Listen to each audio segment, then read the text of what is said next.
mas magiging abot kamay pa ng mga Pilipino ang pagkakaroon ng mas maayos na pamumuhay. Ito ang tiniyak ni Pangulong Ferdinand R. Marcos Jr. sa harap ng pagpapaigting pa ng serbisyo at programa ng DSWD sa publiko. Partikular na para sa mga nangangailangan nating kababayan. Ang mga yan sa sentro ng balita ni Kenneth Pasyente. Sa kanyang pagdalo sa ika-74 na anibersaryo ng Department of Social Welfare and Development, iginiit ni Pangulong Ferdinand R. Marcos Jr. na magpapatuloy ang pamahalaan sa paghahatid ng serbisyo sa pamamagitan ng mga bagong development model na siyang magsisilbing blueprint para sa pagpapaunlad ng buhay ng pamilyang Pilipino.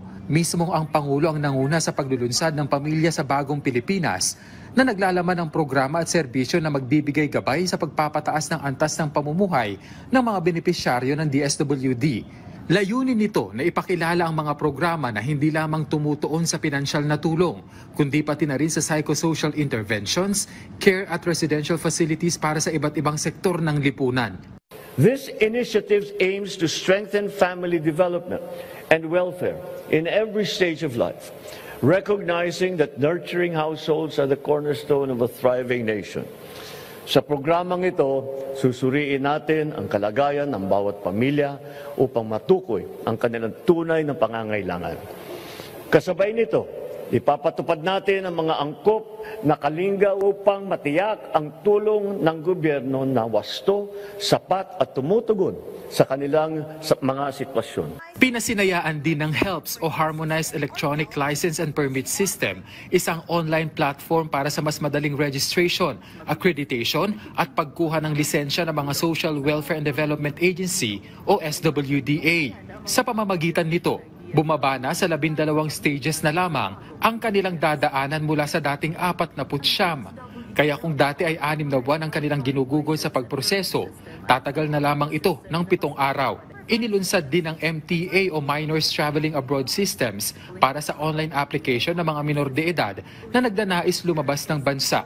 Tinitiyak nito ang kaligtasan at kapakanan ng mga batang Pilipinong bumabiyahe sa iba't ibang bansa. These endeavors reflect a government that listens and that responds, a government that evolves to meet the needs of its people. Kasabay ng mga makabagong hakbang na ito, hindi kinaligtaan ng punong ehekutibo ang mga napagtagumpayan ng DSWD sa mga nakalipas na taon. Partikular na pinuri ng Pangulo ang Pantawid Pamilyang Pilipino Program of 4 Ps, kung saan ipinunto niya na noong nakaraang taon lamang, umabot sa 4 na milyong household ang nabigyang tulong ng programa.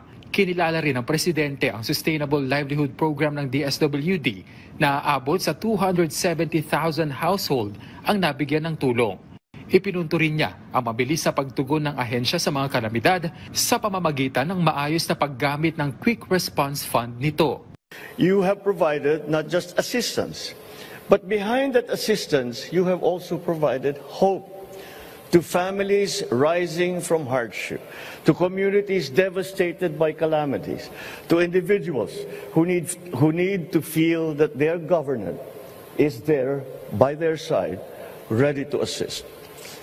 Your vision is simple and profound: to build a resilient, inclusive society where no one is left behind. Time and again, we have seen how that vision translates into action, whether in the swift distribution of aid after a typhoon, the consistent support for struggling families, or the enduring commitment to sectors often overlooked by society. Muli namang binigyang diin ng Pangulo ang kahalagahan ng tulong at suporta ng mga Pilipino para maayos na maipatupad ang mga programa ng pamahalaan na ang tanging layunin ay mapabuti ang antas ng pamumuhay ng bawat Pilipino. Kenneth Pasyente, para sa Pambansang TV, sa Bago, Pilipinas.